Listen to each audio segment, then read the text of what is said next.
This is Creative Model Academic Enhancement School, GMAT 41. You're welcome to our linear algebra class today. We are going to look at linear independence and of course linear dependence. Now in this video we'll try to establish that a set of a given vector could be linearly independent or could be linearly dependent. Now, what do we mean when we talk about linear independence and linear dependence? That a set is said to be linearly independent if and only if there are scalars, and the scalars we use lambda I to represent it, being element of f with I having value of 1, 2, then to n as the case might be, such that the summation of the product of this scalar times the vectors ei is equal to what? 0. This definition is what is used to establish the concept of linear independence and linear dependence. Alright, it's a general concept. That's why for this case you could also see it. Now, coming back to our linear independence, what determines that a given vector is linearly independent now is that this scalar that you are going to determine, which are elements of the field f, are all equal to 0. Now what does that mean? When a given set of vectors is given to you, and then you establish this fact and solve for it, this scalar lambda I, all the values will be 0. If that is the case, we expect that the system of echelon matrix we are going to obtain will produce solutions where all the variables there will be equal to what? 0. And such solution is called the trivial solution. We could remember when we met something like that under echelon matrix. Trivial solution where x is equal to y is equal to z and the answer of value is what? 0. That is what we mean when we say that something is linearly independent. By the time you solve the resulting system of linear equations, the values you're going to obtain for the variables will all be 0. Now that takes us to talk about linear dependence. When is a vector said to be linearly dependent? Once again, you see that the same general definition is applied.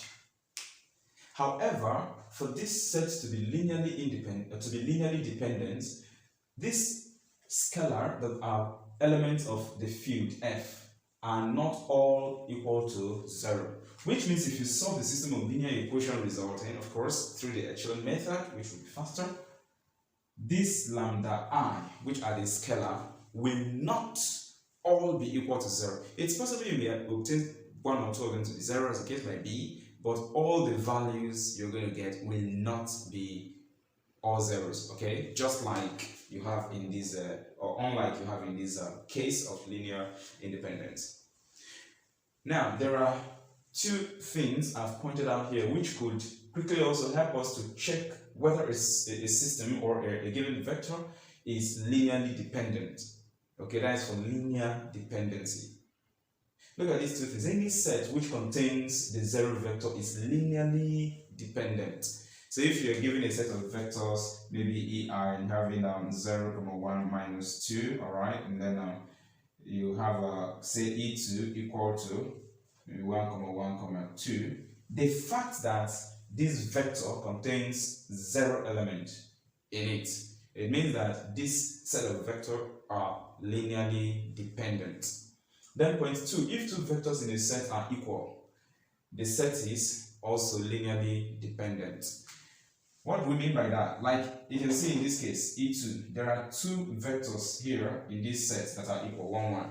And when you meet something like this again, then one may really not need to solve the system of equation. One may really not need, okay, to solve. By inspection, the fact that a given set, alright, has vectors that are equal in it, it means that that set is linearly dependent.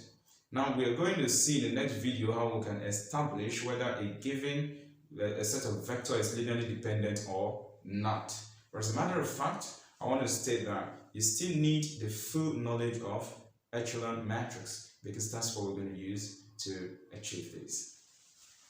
We have our first example on the board here. This is the question: obtain the solution space of the vectors e1 equal to 1, comma 0, comma 2, e2 equal to 0, comma minus 1, comma 1, and e3 equal to 2, comma 1, comma 3, and state whether the vectors are linearly dependent or independent.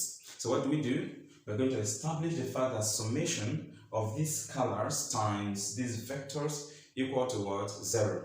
Then remember, as a check, on solving this, if all the values of lambda obtained are equal to 0, then we say that the system is linearly independent, as the vectors are linearly independent. But if it happens that we solve and the scalars we obtain here are not all zeros, that is, they have values that are not all zeros, then we can say that these vectors are linearly dependent. That's what we're about to establish now. Okay, now let us look at this. So what do? Remember what we did in linear combination. These lambdas here will take the values x, y, z, or x1, x2, x3. Is that okay? The choice is yours. So we're going to use the scalar values x, y, z to multiply the vectors here, then sum everything and make it equal to what? 0. So that's what we have here. X times e1 plus y times e2 plus z times e3 equal to 0. So do exactly what we did on the linear combination. Pick each of the coordinates one by one. The first coordinate, then you sum and equate to 0 here. So we're going to do that. X times 1 will give us x, plus y times 0. We are picking the first coordinate, you know that. And then y times 0 will give us 0, so that will go off. Plus z times 2 will give us 2z equal to 0. Everything will be made equal to 0. Is that okay? And so we go to the second coordinate. X times 0 is 0, so in the row 2 that goes off. Y times minus 1 will give us minus 1. Plus z times 1 will give us z, again equal to 0. Then for the third coordinate, x times 2 will give us 2x plus y times 1 will give us y plus z times 3 will give us 3z equal to 0. So what we are left to do now is to solve this system of linear equation. You notice that I spaced here because y here is 0. I also spaced here because x here is 0. So take a look at it. From our previous videos, the knowledge of echelon matrix and even linear combination is much more than enough to guide you on how to reduce this to an echelon system. Okay, so walk through this. Your aim is to reduce this to an echelon system. Okay, so you keep row 1 constant. Look at it. You are also expected. You also keep row 2 constant here because x has already been eliminated from what we established here directly. So you keep it constant. Use row 1 to introduce 0 here. So you're going to eliminate this to x. So you go through the transformation that is expected. Alright, the row transformation is expected.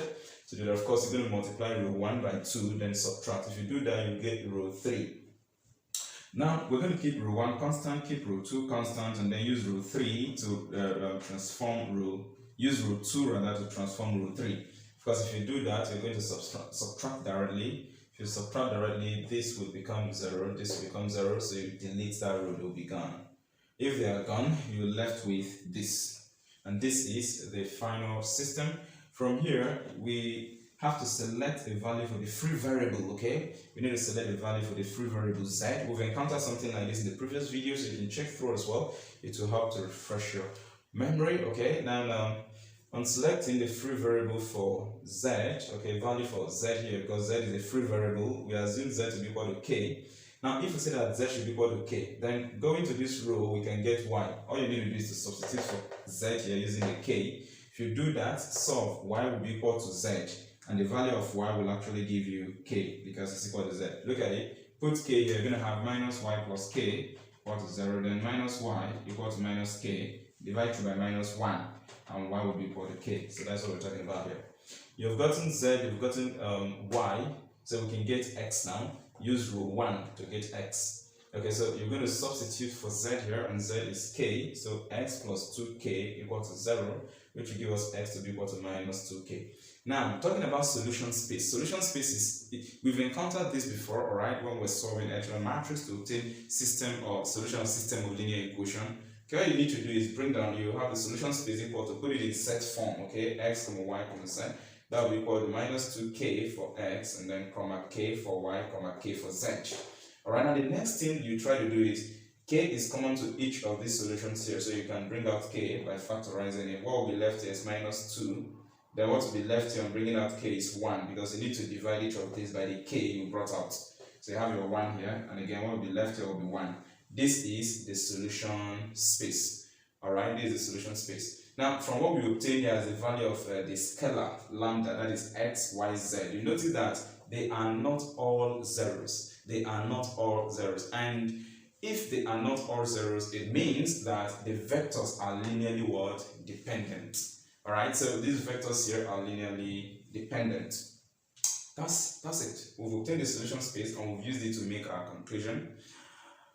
Please, I'd like you to really take a look at how we obtained the solution space, the way we worked this part out. Okay, it's very important because when we encounter our dimension, basis, and rank, all right, we are going to also rely on this knowledge here. Very important. Okay, we've solved this question, but quickly before we go to the next example, I want to also state here that for this particular question, even without solving this, we could have used these vectors here to say that yes, they are actually linearly dependent. What could have helped us? If you look at it, this vector contains 0 element, alright? Okay, it contains 0 vector. And we stated already that if the vector contains a 0 vector, then such vector is what? Linearly dependent. The same thing here, you can see it contains 0 vector. So even without going through this, knowing that these vectors contain 0 vector is enough reason to say, to conclude that these vectors are linearly dependent. Meanwhile, this proof or calculation is best for certainty. We now have example to number 2 here, and then the question said obtain the required coordinate for which the vectors 1, 2, minus 3, 1, minus 3, 2, 2, minus 1, 5 are linearly independent or dependent. We're going to solve this question using our summation lambda I ei equal to 0, where lambda I are the scalars of a given field F. We're going to use x, y, z once again to represent our lambda, just like we applied that in linear combination. Alright, before solving this, let's look at this system. I'm going to say something, that this system is a linearly independent vector. That is, these vectors here are linearly independent. You see, the reason for that is because looking at each of the vectors given to us, none of them has 0 element. That's one reason to start thinking that this is linearly independent vectors. Then secondly, if you look at each set, like here, there is no vector that is equal to another one here. These are 3 different vector values. The same thing here, none of these elements of these vectors here are equal. None of these elements in these vectors here are equal. Therefore, we can make certain assumption and supposed conclusion that these vectors are linearly independent. Remember, if any one of them had contained a 0 vector, then we would say it is linearly what? Dependent. Or if there is any particular vector here that is equal to the other one, we can also say it is what? Linearly dependent. But none of these two cases are seen here. And that is why we can suspect these vectors to be linearly what? Independent. We're going to solve to see the result we'll obtain at the end and then make a justifiable conclusion. So we proceed. We have our equation here, and then we introduce the summation of the equation using our x, y, z for each of the vectors. So you see that x multiplies this vector plus y multiplies these vectors plus z multiplies this vector. Pick them coordinate by coordinate, sum them and equal to 0. So for the first coordinate, x times 1 will give us x, plus y times 1 will give us y, plus z times 2 will give us 2z. Do same again for the second coordinate, x times 2 will give us 2x, y times minus 3 will give us minus 3y, then z times minus 1 will give us minus z, again equal to 0. Then for the last coordinate, x times minus 3 is minus 3x, y times 2 plus 2y, z times 5 plus 5z equal to 0. So what is left? We're going to reduce this to an echelon matrix. Look at it here. The row transformation equations are given on the board here, so you follow through to see how we obtain this system from here. Then on obtaining this system, we now keep row 1 constant, keep row 2 constant here, you can see it. Then use row 2 of this to transform row 3 here, looking for a way to introduce the 0 here. That's to eliminate this 5, 1. Once again, this is the row transformation used. You can see that the equations of y here are equal, so you can subtract straight. You can see that here to get this new root 3 of this system. From this root 3, we can obtain the value of z. Divide both sides by -6. If you do that, z will give you what? 0. Having obtained 0 for z, proceed, substitute for z here with 0. You can get your y. Y will also be equal to 0 there. Because if you put 0 here, 5 times 0 is 0. 5 times y will now be equal to 0. Divide through by 5, y will be 0 over 5, which gives you 0. Then with the value of x and y, z and y obtained already, which is 0, 0, substituted in row 1, you also get x to be equal to 0. So do you see, this is a trivial solution where x is equal to y is equal to z, and the value gave us what? 0. This is the solution of this system per se, is the solution, and these are the coordinates they want us to obtain. It's also the same as the solution space if you put them in brace bracket form as a set. So what's the point? Having obtained 0, 0, 0 as the value of the scalar lambda here, it simply means that the vectors are linearly what? Independent, as already suspected from analyzing them here. This is example number 3. The question said, obtain the solution space of the matrices for which they are linearly dependent. Alright, so the question has specified that these matrices, which represent vectors in this case, like E1, E2, E3, are what? Linearly dependent. So we are to obtain the solution space that makes them dependent. Okay, now it's true that we have to solve these equations and then verify at the end that they are actually linearly dependent. But again, observing these, I can rightly say that these vectors given as a matrix here are linearly dependent, because if you look at matrix B, you would see that there is a particular vector that is equal to another there. That happens here. You see this, all right, 4 and 4. So in this vector, okay, which is a matrix, of course, that's given to us, you have the same element in the vector. So the vectors are equal there. And remember, we said that when a particular set has equal vectors, then it means that the whole vector given to you is linearly what? Dependent. Okay, however, solving this, you would also see that it's linearly dependent, as you would see at the end of the result. Now, how do we proceed? Remember, for linear dependency or linear independency, summation of lambda I times the vectors given around will be equal to what? 0. Did you notice something here, right? This concept of linear dependency and linear independence is very much the same as handling linear combination. The only difference is that as in linear combination, you have something like alpha, which helps you to combine the vectors. But in this case, this alpha now is equal to 0. That's why you see that everything here is equal to 0, equal to 0, equal to 0. In linear combination, they will give you a vector that alpha represents, isn't it? So what I'm saying is that you use the same concept of linear combination to handle linear dependence or linear independence. The only difference is that all the system of linear equation you're going to obtain will be equated towards 0 when you are talking about linear dependence or independence. Okay, now we have this. So going by this formula, we're going to have x times a, where this a represents E1, plus y times b, where b represents E2, times z times c, where c represents E3, make it equal to 0. In the case of matrix, how do we formulate our system of linear equation? You start by picking corresponding element. Now, these are the scalars. So the scalars will multiply the element in the set, in the given matrix. Y will multiply the element here, z will multiply the element here. And when you are doing the multiplication, each corresponding element, okay, element that occupies the same row and the same column, you add them together and equate towards 0, isn't it? So let us see that. Come to these elements in row 1, column 1. You're going to do x times 1 plus, use y to multiply elements in row 1, column 1 of these. So you're going to have plus y times 1, then plus, use z to multiply elements in row 1, column 1 of this matrix, which is 3. So you have z times 3 giving you 3z, everything equal to 0. That's how we obtain this. So you are done with this. You move on to elements in row 1, column 2. So x times minus 2 will give us minus 2x. And then we come to the same element in row 1, column 2 of the second matrix, y times minus 1 will give us minus y.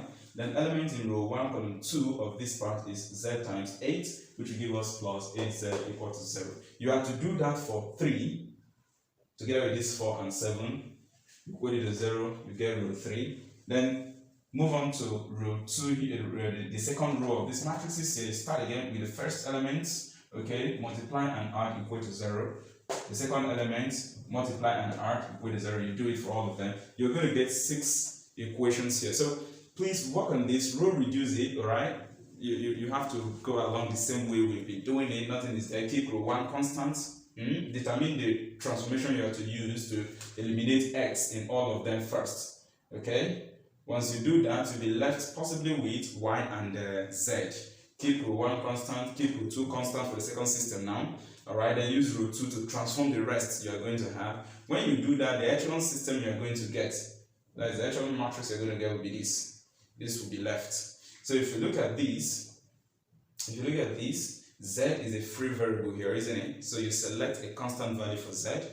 Okay, I decided to say if z is equal to k, so I'm saying let z be equal to k. That being the case, you put k here, and then you can get your y. Of course, y will be minus 2k equal to 0, giving you y to be equal to what? 2k, because it minus 2k will cross here to become positive.